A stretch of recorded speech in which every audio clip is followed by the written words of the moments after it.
Propose that we transition to another feature of Python that's worth knowing, especially since it's one that you'll see in the wild when you see code or libraries that other folks have written, namely something known as a docstring or document strings. It turns out in the world of Python, there is a standardized way per another PEP, Python enhancement proposal, this one 257, that essentially standardizes how you should document your functions among other aspects of your code. And so, for instance, let me go back to my meows.py file here, and let me propose that we now start documenting this code too so that I know what the meow function does.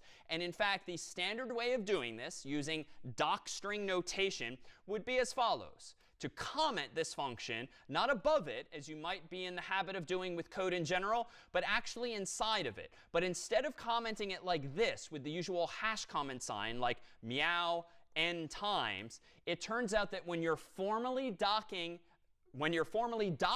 a function, like meow in this case, you don't use a regular inline comment, so to speak. You use this syntax instead. You use triple quotation marks, either double or single. Then you write out your comment, meow n times, and then you write the same again at the end. So either 3 double quotes at the start and the end, or 3 single quotes at the start and the end. And Python has built into it certain tools and certain assumptions that if it detects that there is a comment using this docstring format, triple quotes on the left and the right, it will assume that that's indeed the documentation for that function. And it turns out in the Python ecosystem, there's a lot of tools that you can then use to analyze your code automatically, extract all of these document strings for you, and even generate web pages or PDFs of documentation for your own functions. So there's these conventions via which, if you adhere to them, you can start documenting your code as for other people by generating automatically the documentation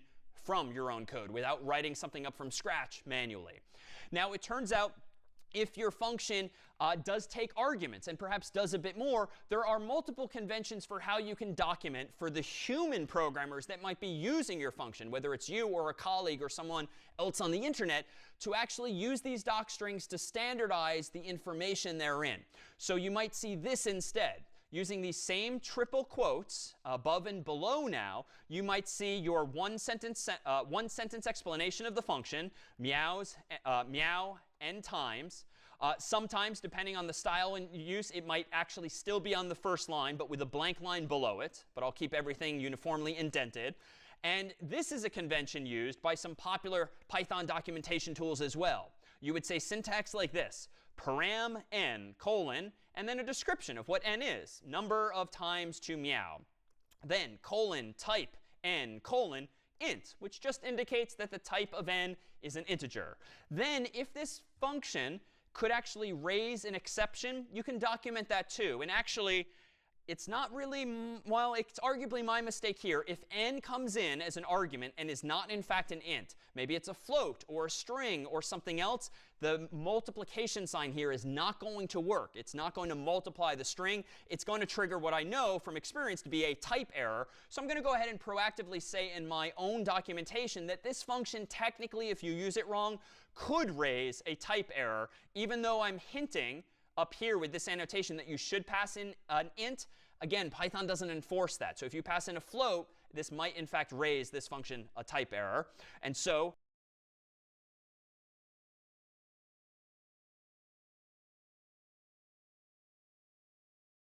that might happen if n is not an int. And then lastly, I might say, for clarity's sake, for other programmers, this function returns a string of n meows, 1 per line, and the return type of that value, our type, is going to be stir. Now, all of this syntax here, as I've used it, is not Python per se. This is a convention known as restructured text, which is a form of markdown-like language that's used for documentation, for websites, for blogs, and even more. But it's one of the popular conventions within the world of Python to document your own functions. So this does not have anything to do fundamentally with type hints. Type hints are a feature of Python.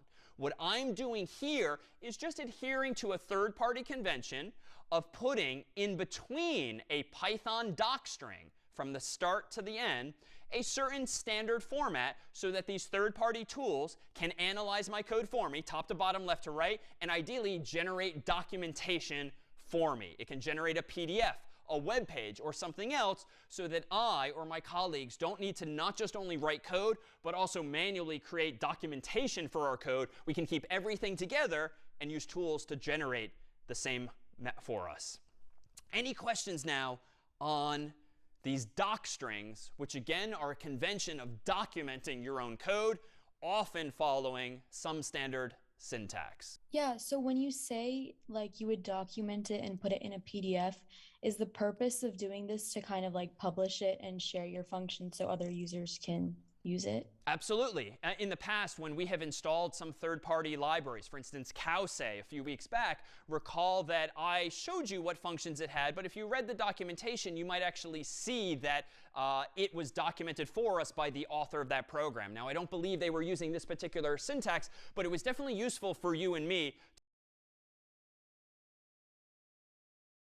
to be able to read some web page or PDF telling us how to use the library, rather than wasting time reading through someone else's code and trying to infer what functions exist and how to use them.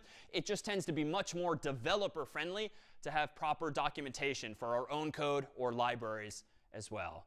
Other questions? Yeah, when with docstrings, when it's used to generate like a PDF or whatever, does it include any of the code? So if you're referencing in your comment, if you're referencing the code and the comment itself might not make sense without seeing the code, do these include it?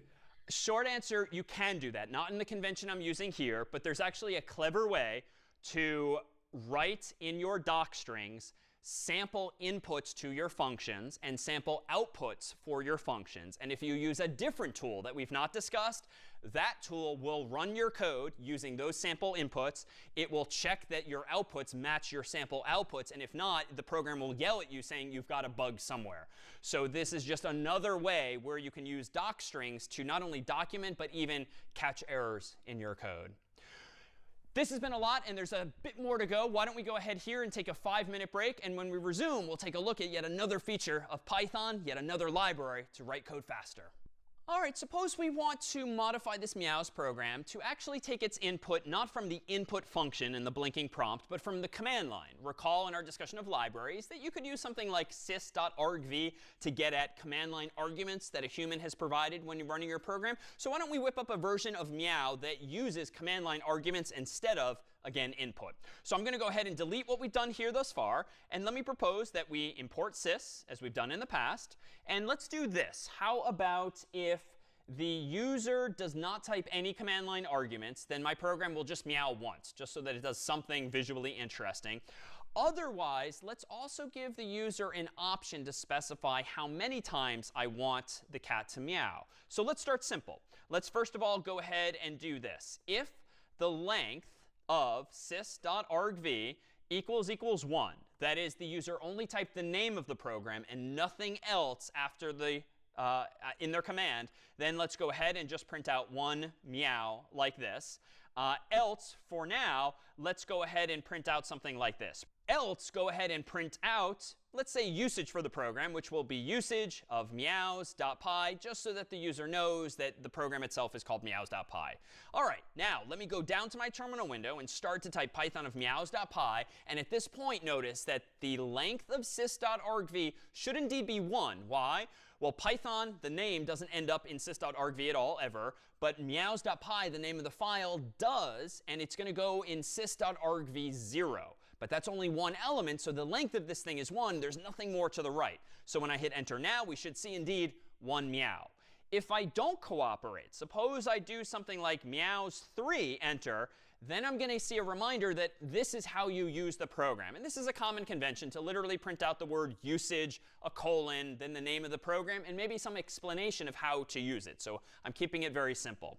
But let's be a little fancier. What if I really wanted the user to type in, maybe not 3, but something more sophisticated? And in fact, when controlling programs from the command line, it's very common to provide what are often called switches or flags, whereby you pass in something like -n which semantically means this number of times, then often a space, and then something like the number 3. This still allows me to do other things at the command line if I want, but the fact that I've standardized on how I'm providing command line arguments to this program with -n3 is just a more reliable way now of my program knowing what does the 3 mean. It's a little less obvious. If I just do meows.py space 3, well, what does the 3 mean? At least with syntax like -n3, especially if you've read the documentation for this program, ultimately, oh, -n means number of times, got it. It's a way of passing in 2 additional arguments, but that have some relationship between them. So how do I modify my program to understand -n3? Well, if I'm using sys like this, I could do this. Elif the length of sys.argv equals this time 3. Because notice there's 1, 2, 3 things at my prompt. So sys.argv 0, 1, and 2, 3 things total separated by spaces. If it equals 3, and let's be safe, and sys.argv bracket 1 equals -n, then let's go ahead and do this. Let's go ahead and convert sys.argv of 2 to an integer and assign it to a variable, for instance, called n. And then let's go ahead and do this. For underscore in the range of n, let's go ahead and print out some of these meows. Now, there's still an opportunity maybe to consolidate my print lines with meow, but for now, I'm going to keep these ideas separate. So I'm going to handle the default case with no arguments up here as before. And now, more interestingly, I'm going to do this to be clear. I'm going to check if the user gave me 3 command line arguments, the name of the program, -n, and a number. If indeed the second thing they gave me in sys.argv of 1 equals -n, then I'm going to assume that the next thing, sys.argv of 2, is going to be an integer, and I'll convert it to such and store it in this variable n. And now, just using a loop, I'm going to print out meow that many times. All right, so it's kind of a combination of our earlier focus on loops, our earlier focus on command line arguments, just creating a program that, allow me to claim, is representative of how a lot of command line programs work, even though we've typically not used many like this. But it's very common to configure a program when you're about to run it at the command line with something like these command line arguments like -n or something else. Now, I'm going to go ahead and hit enter. And I think I should see, indeed, 3 meows. By contrast, if I do 2 at the end, I should see 2 meows. If I do 1, I should see 1 meow. And frankly, if I just omit this altogether, I should see 1 meow as well, because that was my default case earlier. And now let me allow us to assume that this program eventually gets more complicated, right? Let's imagine a world where I don't want to support just -n. Maybe I want to support -a and -b and -c and -d and a whole lot of others. Or heck, at that point, I should maybe give them words. So maybe it's --number. It's indeed a convention in computing typically to use single dashes with a single letter, like n, but use double dashes if you're actually using a whole word like number. So the command line argument might be -n, or maybe it's --number. But you can imagine just how complicated the code gets if now you want to support -n, -a, -b, -c, and so forth. You're going to have to be checking all over the place. And what if they come in a different order? You're going to have to check, is -n first, or is it second, or is it third, or is it fourth? I mean, this just becomes very painful very quickly just to do something relatively simple like allow the user to pass command line arguments into your program. Well, this is why, as always, there exist libraries.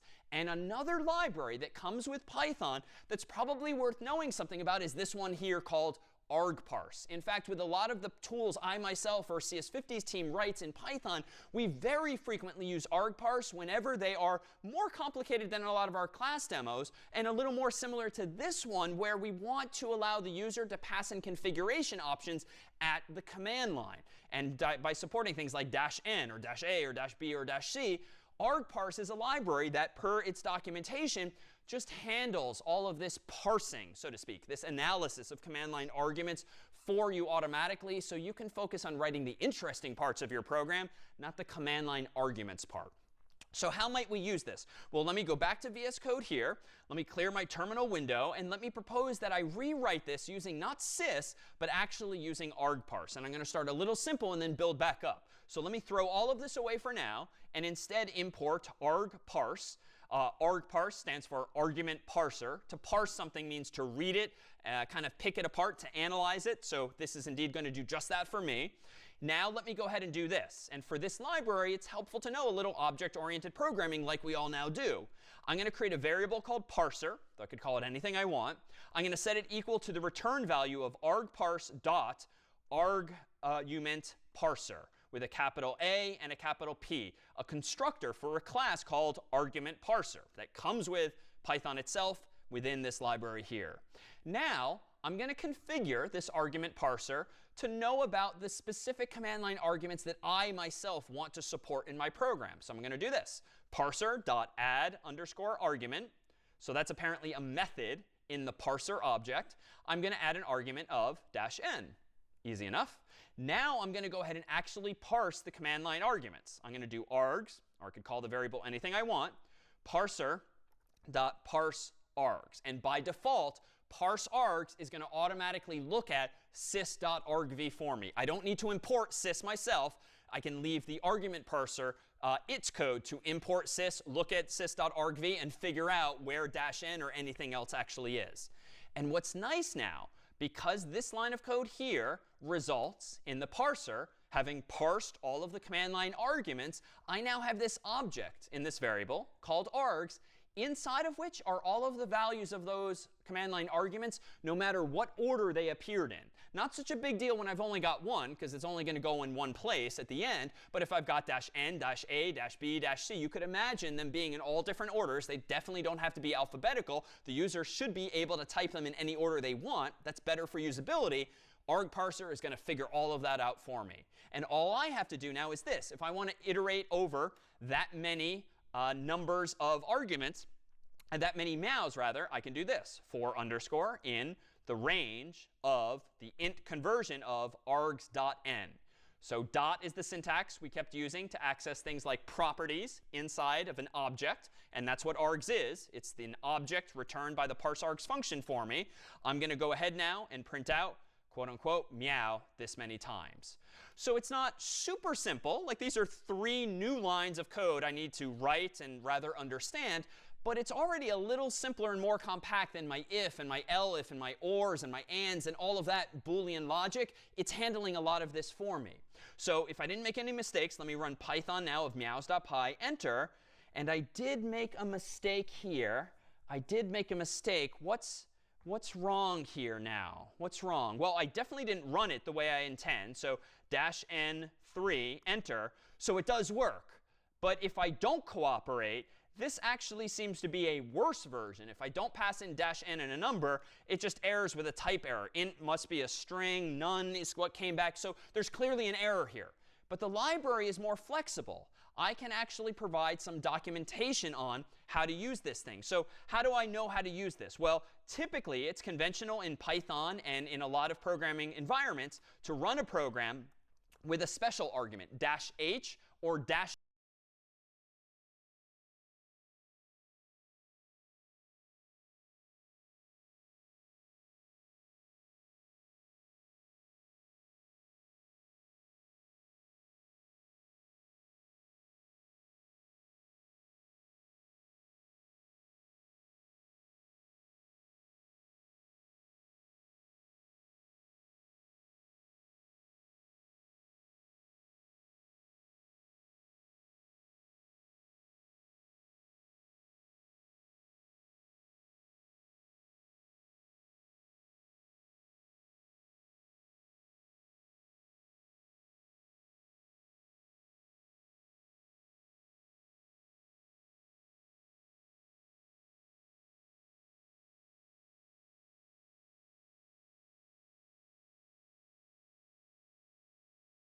-help.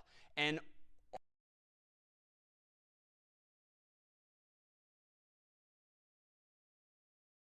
so dot is the syntax we kept using to access things like properties inside of an object. And that's what args is. It's an object returned by the parseArgs function for me. I'm going to go ahead now and print out, quote unquote, meow this many times. So it's not super simple. Like, these are 3 new lines of code I need to write and rather understand. but it's already a little simpler and more compact than my if and my elif and my ors and my ands and all of that Boolean logic. It's handling a lot of this for me. So if I didn't make any mistakes, let me run Python now of meows.py, enter. And I did make a mistake here.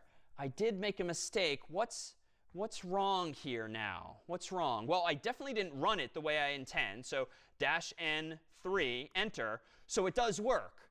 But if I don't cooperate, this actually seems to be a worse version. If I don't pass in -n and a number, it just errors with a type error. Int must be a string. None is what came back. So there's clearly an error here. But the library is more flexible. I can actually provide some documentation on how to use this thing. So how do I know how to use this? Well, typically it's conventional in Python and in a lot of programming environments to run a program with a special argument, -h or --help.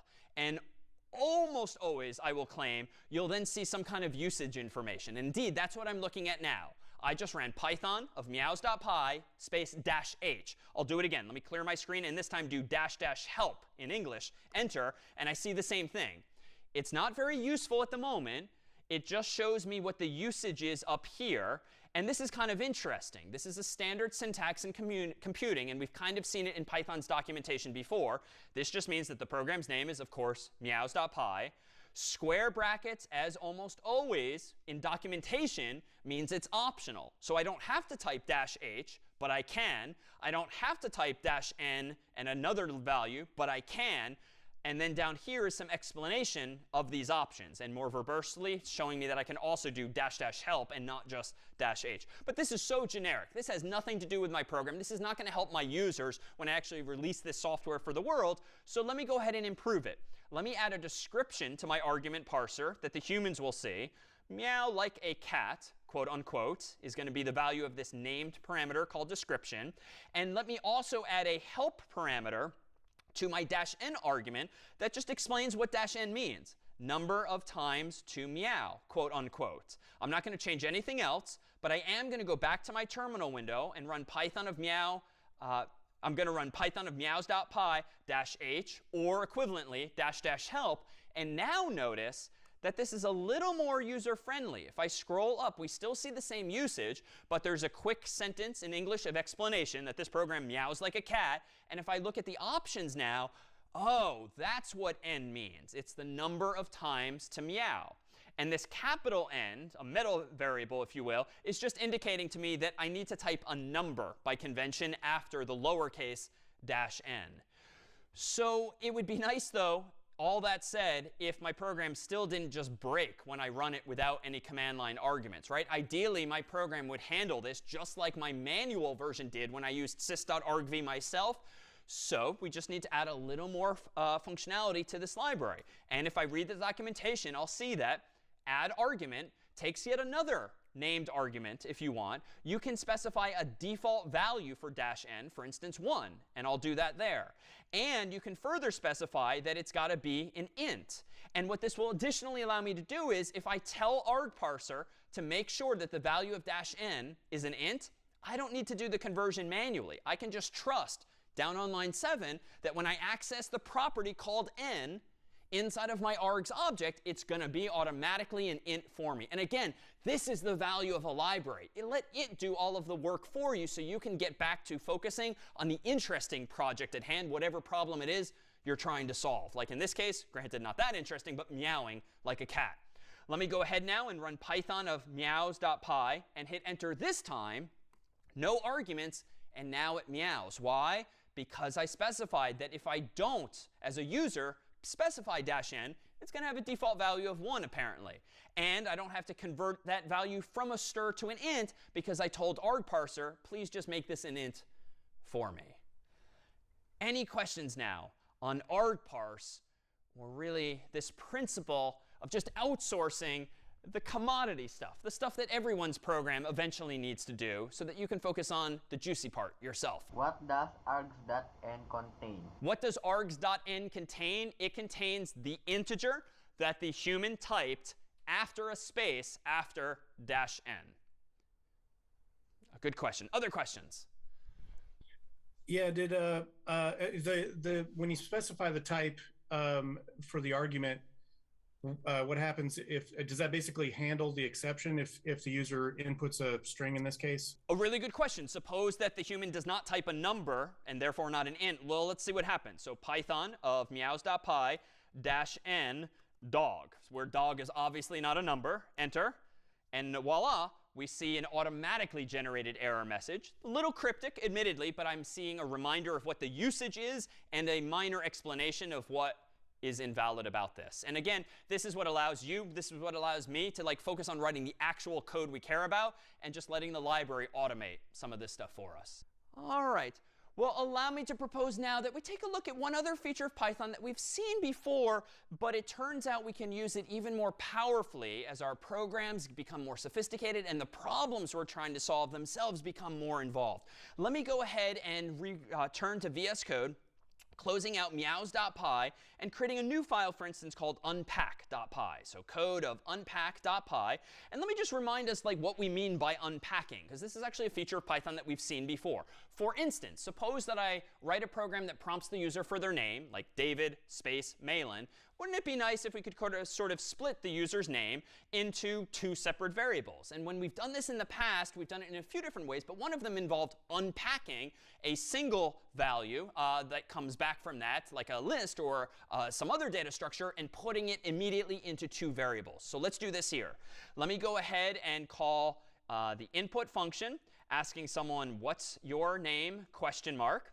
Then let me go ahead and just split a little naively on a single space. So I'm assuming that the only users at the moment are people like me, David space Malin. No middle names, no multiple names. It's just 1 and 2, which itself could be buggy for other users. But for now, I'm keeping it simple, just to remind us that I can now unpack that return value with something like first_last equals the return value of input. And now I can go ahead and do something like this, like printing out with an F string, hello, comma, and then in curly braces, first, if I just want to greet myself or any other user as hello, David, without the last name. And frankly, if I'm not using the last name, recall that a Python convention is just to name it underscore to make clear that you know you're not using that value. But it does need to be there because you're unpacking two values at once. So if I run this, it won't be all that unfamiliar. I'm just going to run now Python of unpack.py. I'll type in David Malin, which has a single space, and there we have it, hello, comma, David. Well, it turns out that there's other ways to unpack values, and there's other features that Python offers, especially when it comes to defining and using functions. And this is slightly more intermediate functionality, if you will, that's useful because you can start to write even more elegant and powerful code once you get comfortable with syntax like this. So let me go ahead and propose that we not just play with hello names anymore, but instead do something maybe involving some coinage again. So maybe not dollars and cents, but maybe again, as in the past, some galleons and sickles and knuts, among which there's a mathematical relationship as to how many of those in the wizarding world equal each other. And let me go ahead and do this. Let me define a simple function called total that just tells me the total value of someone's vault in Gringotts, the wizarding bank, based on how many galleons, sickles, and knuts that they have, which again are currencies from the wizarding world as opposed to our actual human world. So this total function might take a variable like galleons and sickles and knuts like this, and then it's going to return the formula, which I admittedly had to look up myself, and it turns out that the formula for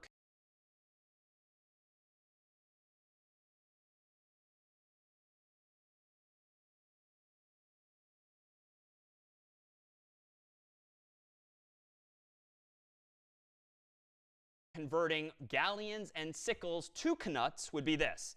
Galleons times 17 plus sickles, then times all of that by 29, and then add in the individual knuts.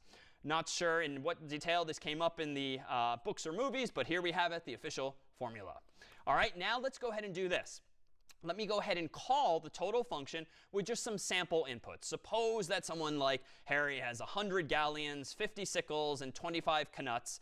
Let me go ahead and print that out on the screen. All right, well, if total returns an integer, which I think this arithmetic expression will do, let me go ahead and pass the return value of total to print. And then just for clarity, let me write knuts at the end so I know that the unit of measure here is indeed knuts in total. All right, now let me go ahead in my terminal window and run Python of unpack.py and hit enter. And it turns out, mathematically, that if I got my math correct, 100 galleons plus 50 sickles plus 25 knuts equals in total 50,775 knuts. Just avoiding having to use our own human currency here. But I'm not doing anything along the lines of unpacking, at least just yet. Let me propose now that I do this. Just for the sake of discussion, let me propose that I leave the total function as is, but let me go ahead and just store all of my coins in a list. So coins in order from left to right, 100, 50, 25. Just because for whatever purposes in this story, I have all of my coinage in a list in this order. Kind of a purse or wallet of sorts. Well, how can I pass this in? Well, I'm not going to hard code the same values twice. Just for the sake of discussion, how could I pass in the individual elements of a list to my total function? Well, of course, I could treat this list, as I always do, using numeric indices by doing coins bracket 0, coins bracket 1, coins bracket 2. So this is old school stuff with lists. If I've got a list called coins and there's 3 elements, the indices or indexes of those elements are 0, 1, and 2, respectively, from left to right. So all I'm doing here now is passing in the first element from that list as galleons, the second element of that list as sickles, and the third element of this list as my knuts. And that lines up with, of course, the signature of this function, which, as total, expects that I've passed in those 3 things in that order, left to right. All right, let me go ahead and run just to make sure I haven't broken anything, unpack.py, and hit enter, and the math still checks out. But this is getting a little verbose, and wouldn't it be nice if I could just pass the list of coins to this total function? Wouldn't it be nice if I could just say something like this, coins? But let me pause and ask the group, why would this not actually work as is? It technically is passing in all 3, but why would I get some kind of error when I run this? Eric? Because you are passing a list to galleons.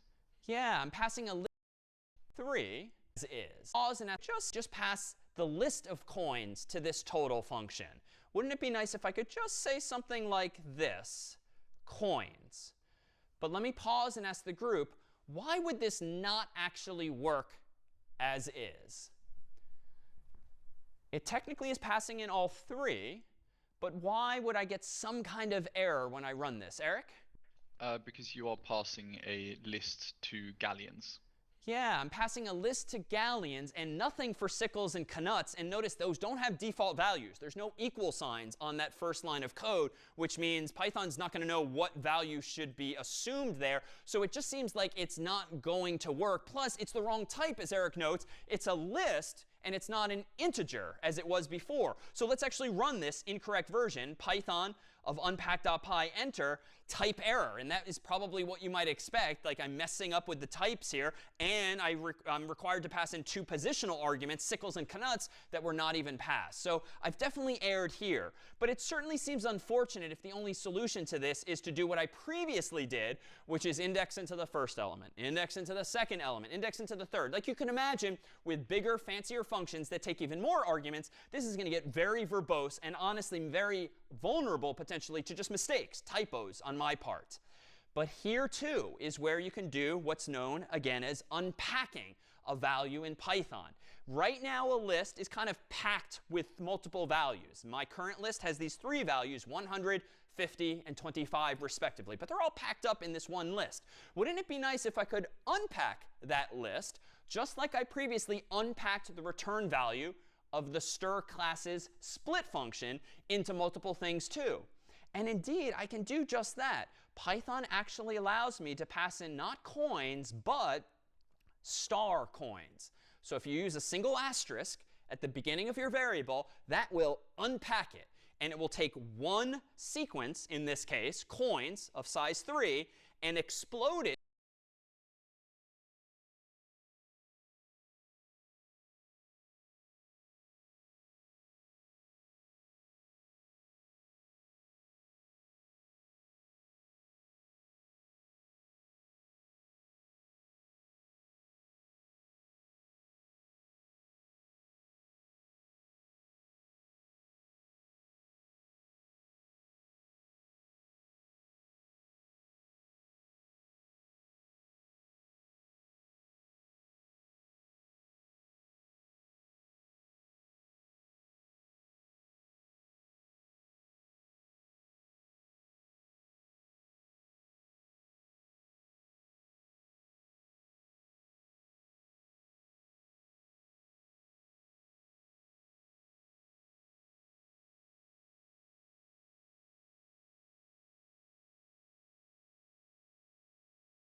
if you will, unpack it into 3 individual arguments. No commas are needed. Python just handles this for you. But the effect of passing in star coins is to pass in the individual members of that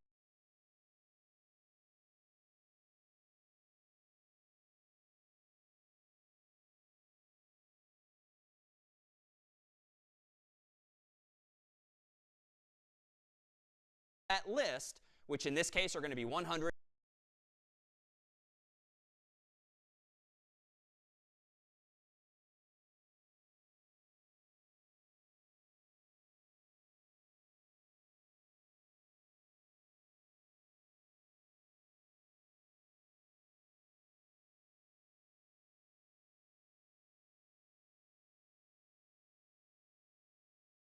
$50 and $25 respectively, which is perfect because now it's going to line up with galleons, sickles, knuts respectively. So now when I run Python of unpack.py, we're back in business. And the math checks out, but I've kind of cleaned up my code by just introducing this new symbol, which we've used, of course, in other contexts for multiplication and the like. But now it's also used for unpacking in this way. Questions on what we've just done?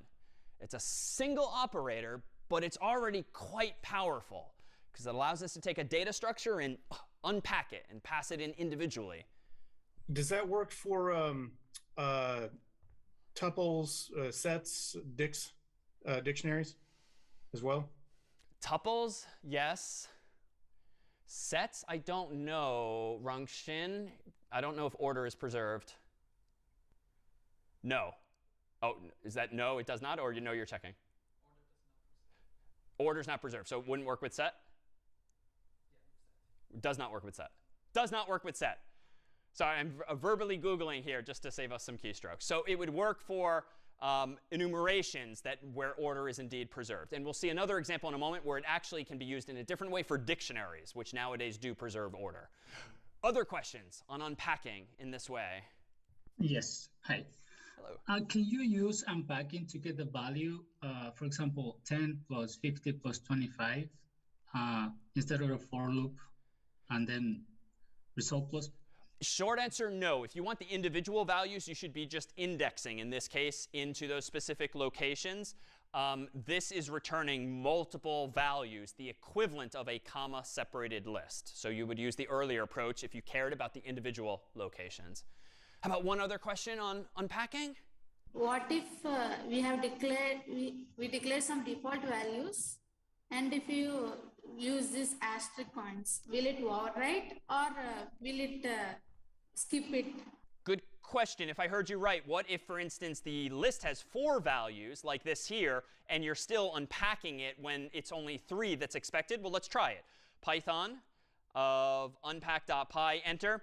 Another type error. This time it takes 3 positional arguments, but 4 were given. So the onus is on us as the programmer not to do that in this case. So potentially fragile, but avoidable if I'm controlling the contents of this list. In fact, let me propose now that we take a look at another variant of this, whereby we use not just positional arguments, whereby we trust that the first is galleons, the second is sickles, the third is knuts. Suppose that we actually passed in the names, as we're allowed to do in Python, and then technically we could pass them in any order, and Python would figure it out using named parameters instead. Well, how might I do this? Well, it's going to be a bit of a regression at first, so let me get rid of this list here. Let me change this now to just manually pass in the values I care about. Galleons, I want to still equal 100. Sickles, I want to equal 50. And knuts, I want to equal 25. So this is old school parameter passing. It's no longer positional. I'm explicitly specifying the names of these arguments. But that's just going to work because that's exactly what the names of these parameters are in my total function as before. Let's make sure I nonetheless did not break anything. Let's run Python of unpack.py, enter. And there we have it, still 50,775 knuts. Well, once you start giving things names and values, that probably should bring to mind one of our most versatile data structures in Python and even other languages, that of a dictionary. Remember that a dictionary is just a collection of key value pairs, names and their respective values. So this kind of opens up an opportunity. What if I did this? What if I actually had, for some reason in my program, on a variable as before called coins, but instead of making it a list of 3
values like before? What if it's a proper dictionary? So what if it's galleons, quote unquote, colon 100 for 100 of those, sickles, quote unquote, and 50 of those, and knuts, quote unquote, 25 of those, each of those separated by colons. And let me fix my square brackets to this time be curly braces, which recall is the symbol we use for dictionaries or dict objects in Python.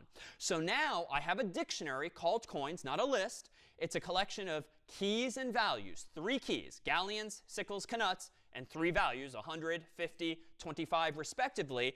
If I were to now pass these individual values into my total function, I could do it as always with my dictionary. So I'm doing it old school now. Coins is the name of my dictionary. I index into it not with numbers like with lists, but with words. So galleons, strings like this, coins, quote unquote, sickles in square brackets there. And then lastly, coins, square brackets, quote unquote, knuts. So it's verbose again. Like this is not maybe the best road to go down, but we'll backpedal in a moment.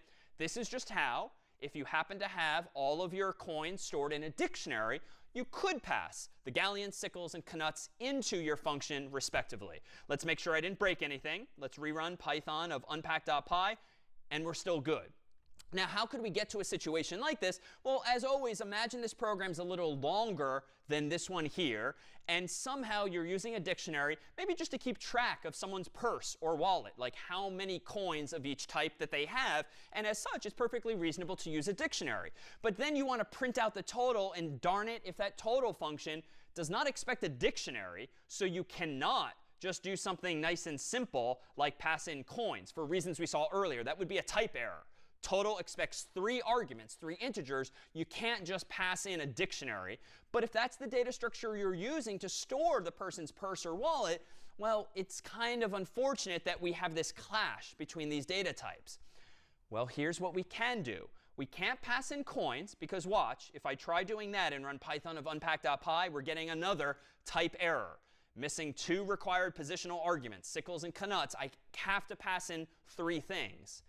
But wonderfully, Python allows you to unpack dictionaries as well. For a dictionary, you don't use a single asterisk, you use 2.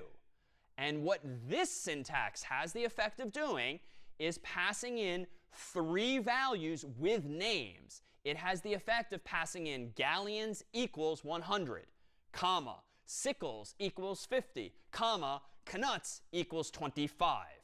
And so it has the similar effect to the list unpacking, but that just passed in the values, 100, 50, 25, separated by commas in effect. When unpacking a dictionary, it passes in the keys and the values, separated conceptually with equal signs, just like our function expects.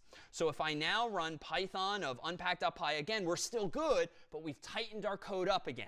And now I'm giving myself yet another option. I can either store a wizard's purse or wallets in their in a list, as we did earlier, or I can store it a little more with even more specificity using a dictionary instead. And so to be clear, let me rewind. Star coins is the same thing, if I rewind a little bit, to our first example of named arguments is equivalent to what I've highlighted here. When you unpack a dictionary, it passes in all of the keys and all of the values, much like this syntax here. But let me tighten it up and go to where we left off. Questions now on unpacking. Can we have in this dictionary, can we have, instead of having a constant name value pair, can we have a variable number of, name value pairs? Short answer, yes. You can have more than 3 key value pairs as I have here, but it's not going to work unpacking it if the total function is expecting only 3. So if I were to add something here, like let me introduce pennies to the wizarding world, and suppose I have 1 penny, for instance, and now I run this same code, Python of unpack.py, we're back to a type error again, whereby I got an unexpected keyword argument, pennies, because that is not expected by the total function. We will see in just a moment, wonderfully, a solution, though, to that. But for now, it does not work. Other questions on unpacking with dictionaries or lists? In list values, we gave the same number of arguments, and we declared a default value in the function. Now, if you use this asterisk, will it override that value, or will it skip the default value? A good question. If we did have default values up here, for instance, equals 0, equals 0, equals 0. The upside of that, recall from our discussion of arguments to functions a while back, is that now you don't have to pass in all of those values. They will default to those zeros. Therefore, you could pass in fewer than 3 values, either using a list or a dictionary that's unpacked in this scenario. I deliberately did not do that because I wanted us to encounter this specific error in this case, but you could absolutely go back and add those defaults. So it turns out that this single asterisk or this double asterisk is not only used in the context of unpacking, that same syntax is actually used as a visual indicator in Python when a function itself might very well take a variable number of arguments. That is to say, a function can be variadic, which means that it doesn't necessarily have to take, say, 3 arguments specifically. Even if they do or don't have default values, it can take maybe 0 or 1 or 2 or 3. And it turns out the syntax for implementing the same idea is quite similar in spirit. In fact, let me go back to VS Code here, and let me propose that we start over with this code and get rid of our notion of galleons and sickles and knuts and do something just a little more generic, just so that we've seen the syntax for this. Suppose that I define a function as follows. Define a function, let's call it f, and that function is not going to take a specific number of arguments, but a variable one. And so I'm going to go ahead and use this syntax here, star args, which indicates that this function is indeed variadic. It takes some variable number of positional arguments. Positional in the sense that they go typically from left to right. But I don't know how many just yet I want to support. Suppose that I additionally want to support some number of keyword arguments, that is, named parameters that can be called optionally and individually by their own name. Well, the convention syntactically here would be to use 2 stars and then kw args. I could call args or kw args anything else that I want, but a convention you'll frequently see in Python's own documentation is that when you have placeholders like this for some number of arguments and some number of keyword arguments, the world tends to use args and kw args. Well, inside of this function, let's do something super simple just for now. Let me go ahead and print out literally, quote unquote, positional, just to indicate to myself, while wrapping my mind around what's going on here, what the positional arguments are. And let me quite simply print out those args. This is not something you would typically do. You don't typically just take in these arguments and print them, no matter how many there are. I'm just doing this diagnostically for now to show you how this syntax works. Now let me go ahead at the bottom of my file, and I won't bother with a main function this time, so we can focus only on this function f. Let me go ahead and just call f with 3 arguments. I'll use the same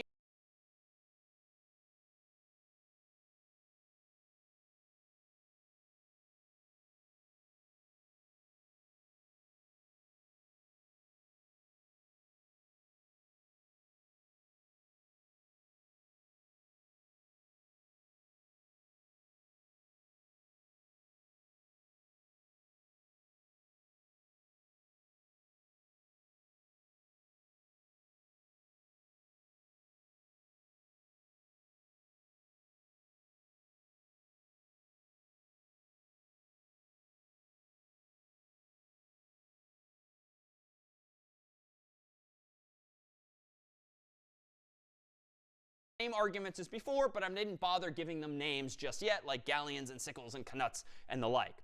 So what do I have? A program that no matter what calls this function f, but it first defines f at the top of the file as taking some number of positional arguments, some number of named arguments, and for the moment, I'm just printing out the positional ones. Let me go ahead and in my terminal window run Python of unpack.py and hit enter, and you'll see that the positional arguments passed in are apparently this, a sequence, 100, 50, 25.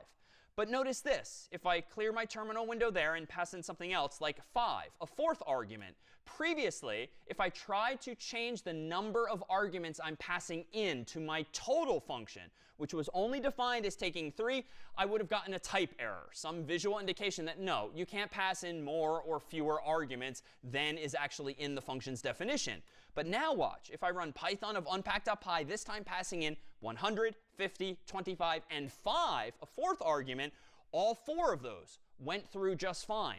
I can get rid of all of those but one, for instance, now, rerun my program after clearing my screen, and now I'll see just one argument here. And even though there's a comma and nothing after it, this is actually the syntax when seeing a tuple, in effect, whereby the comma just indicates this is indeed a list, but there's only one element therein. Well, let's get a little more curious too. Let me go ahead and rewind here to where we started with just those 3 values. And this time, let me go ahead and print out my named argument, so to speak, which is an args, but kw args. Again, the positional args in this syntax come first.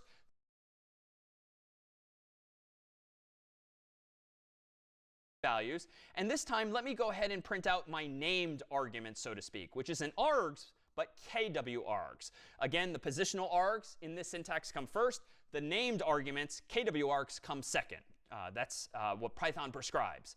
So now, let me go ahead and not pass in just these numbers. Let me go ahead and pass in actually named arguments. So let me do something now, more specifically, like galleons equals 100, and sickles equals 50, and knuts equals 25. I'm not going to bother doing any math with total. I just want to poke around right now at this functionality of having a variable number of arguments.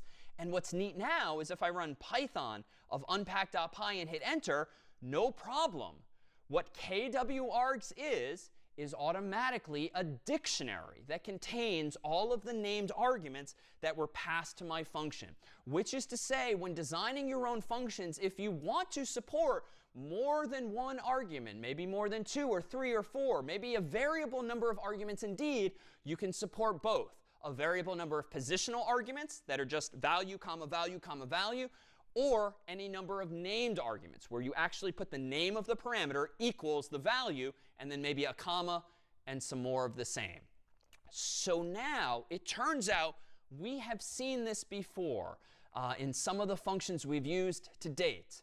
We didn't necessarily see it called args or necessarily see it called kwargs, but we have seen at least one example of this in the wild. Recall our old friend print, which we've been using now for weeks. And when we first looked at the documentation for print way back when, it looked a little something like this. The first argument to print was objects, and I waved my hand at the time at the asterisk that was at the start of that variable name. But then we had sep for separator, the default value of which was a space. We had n, the default value of which was a new line, and then some other named arguments that we waved our hands at then, and I'll again do now. But what you can now perhaps infer from our emphasis on these asterisks today, the single stars or the double stars, is that, you know what? This is the convention in Python's documentation to indicate that print takes a variable number of arguments. So if we were to look at the actual implementation of the print function implemented by Python's own authors, it might very well look something like this. Def print, and then the first argument would be star objects, thereby indicating that print takes a variable number of arguments, the next one of which might be sep equals quote unquote, either using double quotes or, as in the documentation, single quotes too. The next one of which might be n, the default value of which is a new line, and then some of those other named arguments that we've not looked at as well. And then maybe inside of the print function implemented by the authors of Python, maybe there's a for loop like for object in objects that allows them to iterate over each of those variable number of objects and print each of them. And this is why in programs past, you and I have been able to do just print open parenthesis, close parenthesis with nothing inside. Or you and I have been able to print out something like hello world, a single string inside of those parentheses. Or you and I have been able to do a single string hello and then another string, quote unquote, world, thereby passing in 2 arguments or even more. So we've long had this ability to use variadic functions whereby you can pass in a variable number of arguments. What you now have via this args and kwarg syntax, but again, they do not need to be called that, is the ability, using that star or 2 stars, to implement those kinds of functions yourself. My own f function a moment ago did not do anything all that interesting, but it hints at how you could, if in the future you have a use case for taking 0 or 1 or more of either type of argument. Any questions now on these types of arguments? What will happen if you print quarks and the argument is like a list? So what would happen if you print the argument like it's a list? So I think we saw that. If I roll back in my history here to when I had that f function, which I called f just to be very generic, just so we could play around with the syntax, this is what I had here. So this is I passed in 100, 50, 25. That gets automatically stored in args, and when I run it, you can actually see that sequence of values by running python of unpack.py. There is that sequence, all in the form of one single variable. I'm printing it just for diagnostic purposes. This is not really a useful or pretty program, but it hints at how we can access that whole sequence of values. Other questions on this approach here? Can we pass kwargs from one function to another function? Absolutely. You can pass either of those to another function, which you might want to do if you want to wrap another function, provide some additional functionality, but still pass in all of the supported arguments to the underlying function as well. All right. How about this next? It